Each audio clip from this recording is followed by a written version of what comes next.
हरिओम। श्री परमात्मे नमः। कोविड-19 की तीसरी लहर से कैसे बचा जाए? भारतीय सरकार ने पूरे देश में कोविड-19 की तीसरी लहर की आशंका जताई है। हम पहले ही अभी कोविड-19 की दूसरी लहर से अभी उभरे भी नहीं हैं हम कि तीसरी लहर की आशंका जताई गई है। तो क्या आपने इसके लिए कुछ तैयारी की है कि आप अपने आप को कैसे सुरक्षित रखेंगे? वैसे तो हर व्यक्ति अपने बारे में बहुत ही अच्छा सोचता है, पूरा प्रयास करता है, और ख़ास करके जब बात हो अपने जीवन की। तो हम अपने बच्चों के लिए क्या अच्छा दे सकते हैं, आइए जानते हैं। बच्चों को एक तो आप सुबह जल्दी उठाएं और जल्दी उठकर उनको गुनगुना पानी पिलाएं। गुनगुना पानी पिलाने से उनके गले की खराश, दर्द, सूखापन, फेफड़े से संबंधित कोई भी समस्या, पेट से संबंधित अनेक रोग दूर होते हैं। तो सबसे पहले तो ये जरूर कराएं। कोविड-19 की जो ये तीसरी लहर होगी, ऐसे में हम जब घरों में बंद रहेंगे तो हमें क्या करना चाहिए? तो आप बच्चों को सुबह जल्दी उठाकर पानी पिलाने के पश्चात कुछ अभ्यास कराएं। क्या अभ्यास कराएं? उनसे रनिंग का अभ्यास, अगर आपके पास गार्डन है तो उस पर आप करवा सकते हैं, या छत पर इसका अभ्यास करा सकते हैं, या अपने आंगन में कोई भी थोड़ा सा जगह हो उस पर आप इसका अभ्यास करा सकते हैं। रनिंग को आप, जैसा कि दिखाया जा रहा है कि हम एक ही जगह लगातार अभ्यास कर रहे हैं, तेजी से हम फटाफट इसका अभ्यास हम कर रहे हैं। रनिंग को अगर आप देखें तो अगर आप थोड़ा इतिहास में जाएं तो आपको एथलीट, जो एक अच्छे एथलीट होते हैं, वो बहुत कम बीमार दिखेंगे आपको श्वास संबंधी रोगों से। वैसे तो प्रत्येक स्पोर्ट्समैन इन चीज़ों से बचता दिखाई देगा, लेकिन एथलीट को मैं सबसे ऊपर रखता हूँ।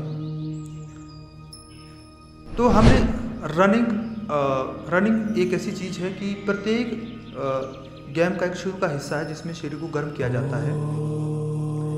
थोड़ा हम अपने इतिहास को देखें, महाभारत को देखें, महारामायण को देखें, तो उसमें भी हम अपने भगवान को देखते हैं कि वो शारीरिक गतिविधियों में बहुत ज़्यादा करते थे, जिससे कि वो शरीर से बलिष्ठ होते थे। एक मैसेज देते थे समाज को कि शरीर से बलवान होना बहुत ही ज़रूरी है, और वो चीज़ें जैसे विद्या अध्ययन बचपन में ज़रूरी है, वैसे ही शारीरिक श्रम भी, शारीरिक व्यायाम भी बहुत ज़रूरी है। तो इसमें दूसरा है स्किपिंग, जंप करना। जंप करें 15 से 20 बारी, इससे भी आपके फेफड़े सक्रिय रहेंगे। इस चीज़ का अभ्यास करते रहें और बार बार करते रहें 15 से 20 बारी। उसके बाद आप खड़े होके अर्ध चक्रासन का अभ्यास करें। ये जो अभ्यास है ये आपको, आपके फेफड़े को फैलाएगा, उसके साइज को फैलाएगा। जो भी डस्ट जाती है या जो एलर्जी होती है, ये वहाँ पे होती है जहाँ फेफड़े आपके सिकुड़े होते हैं। मनुष्य का 1/4 भाग फेफड़े का हमेशा निष्क्रिय रहता है, जीवन भर निष्क्रिय रहता है। कारण शारीरिक श्रम का अभाव। साइंस जितनी मर्जी तरक्की कर ले, वह कभी भी इसका विकल्प तैयार नहीं कर सकता है। जहाँ तक कि अभी तक देखा गया, ये भविष्य की बातें हैं। तो हमें वर्तमान में जीना चाहिए, जो अभी हमारे पास क्या है। तो शारीरिक श्रम के अभ्यास की खुद भी आदत डालें और बच्चों को भी डलाएं। तो हम तीसरे अभ्यास में इसमें सूर्य नमस्कार का अभ्यास। वैसे तो सूर्य नमस्कार का जो अभ्यास होता है वो अपने आप में सबका समावेश करता है, लेकिन उसको कभी सीधे तरीके से नहीं करना चाहिए। अगर आपका शरीर गर्म नहीं है तो इस अभ्यास से पहले आपको जो पहले हमने चीज़ें करवाई है उसका अभ्यास करना चाहिए। सूर्य नमस्कार का अभ्यास शरीर में सहन शक्ति पैदा करता है, रोगों से लड़ने की शक्ति आपके अंदर आती है और आप उनसे जीत सकते हो। अब हम सूर्य नमस्कार के जो ये 12 पोस्चर है, ये आपके शरीर से जो पसीने को या गंदगी को बाहर निकालेगा, जिससे कि जो आपके शरीर में विजातीय तत्व है वो बाहर आ जाए। अब हम चौथे अभ्यास पे आते हैं। चौथा अभ्यास जिसमें हम पुशअप करा रहे हैं। पुशअप हमने बच्चों के लिए इसलिए क्यों रखा है, नौजवानों के लिए क्यों रखा है, क्योंकि वो प्राणायाम से भागते हैं, उन चीज़ों से भागते हैं। और ये जो पुशअप है, एक तो उनमें रुचि पैदा करेगा और इसको श्वास भरते हुए फिर इसका अभ्यास बार बार करना चाहिए, या फिर श्वास लेते छोड़ते इसको अनेक प्रकार से कर सकते हैं। और कोई खास विधि अगर आप अपनाना चाहते हैं तो पहले आप धीरे धीरे इसमें अभ्यास लाएं, जो नेचुरल आपसे हो रहा है। इसमें विधि इसकी बता रखी है, आप उसको अच्छे से देखें, वॉच करें कि हम इसको कैसे कर रहे हैं।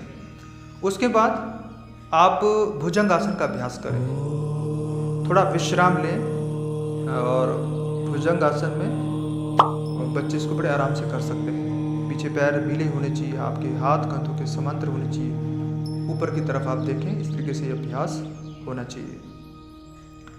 इसके बाद हमें डॉग ब्रीदिंग का अभ्यास करना चाहिए, जिसमें जीभ को बाहर निकालें और हाँफते हुए, जैसे कुत्ते को हम देखते हैं हाँफते हुए, यह भी अस्थमा के लिए, श्वास संबंधी रोगों के लिए बहुत ही लाभकारी है। इस अभ्यास को तो बुजुर्गों को भी करना चाहिए, उनके लिए भी लाभकारी है। पर ध्यान दें कि आपने श्वास को बाहर छोड़ना है, श्वास को अंदर नहीं लेना है। ये सभी अभ्यास आपको कोविड-19 से आपको बचाएं, आपके इम्यून सिस्टम को स्ट्रांग बनाएं। आयुर्वेद में 3 चीज़ें पे जोर दिया गया है, आहार, निद्रा, ब्रह्मचर्य। जिसके ये 3 स्तंभ है, उसका शरीर बिल्कुल स्वस्थ रहेगा। आहार में केवल भोजन ही नहीं है, आहार में केवल आपकी एक्सरसाइज भी आती है। और आप मन से भी अपने आप को शुद्ध आहार दें, नेगेटिव चीज़ों को कम सुने और पॉजिटिव चीज़ों को ज़्यादा सुने, मोटिवेशनल चीज़ों को ज़्यादा सुने।